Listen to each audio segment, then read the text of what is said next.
मैत्रिणीनो, हुकुमाची राणीमध्ये जे घडतंय ना ते पाहून माझा तर संताप होतोय. ही दोघे हे पापी लोक आपल्या गुन्ह्यांवर इतके निर्धास्त कसे राहू शकतात? विक्रांता जो डायलॉग मारतोय ना, पुरावा मिळवणं सोपं नाहीये. अरे देवा, त्यांना वाटते त्यांनी केलेला गुन्हा दाबला जाईल, पण मी तुम्हाला सांगते, त्यांच्या चेहऱ्यावर जी धाकधूक आहे ना, तीच त्यांचा पुरावा आहे. आता या भागात खरी गेम सुरू झालीये, कारण इकडे हे दोघे थरथरत आहेत आणि तिकडे राणीचा पारा चढतोय.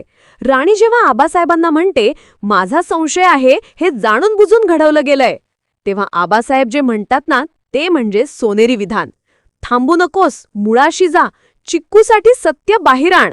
मैत्रिणींनो, आबासाहेबांचे हे पाठबळ म्हणजे राणीला मिळालेलं ब्रह्मास्त्र आहे. आता राणी थांबणार नाही. माझा बोल्ड ओपिनियन आहे का? विक्रांत आणि उर्मिला, तुम्ही कितीही लपवा, पण तुम्ही आता राणीच्या जाळ्यात अडकला आहात. सर्वात मोठी बातमी, माझी भविष्यवाणी आहे. पुढच्या भागात राणीला विक्रांतच्या विरोधातला एक छोटा पण महत्वाचा क्लू नक्कीच मिळेल. कारण जेव्हा आबासाहेब इतकं भक्कम पाठबळ देतात, तेव्हा लेखकांना नायिकेला लगेच यश दाखवावं लागतं.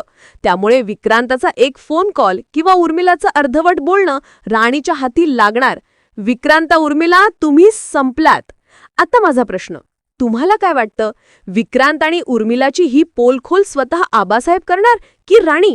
तुमचं उत्तर कॉमेंट बॉक्समध्ये सांगा आणि लगेच सबस्क्राईब करा.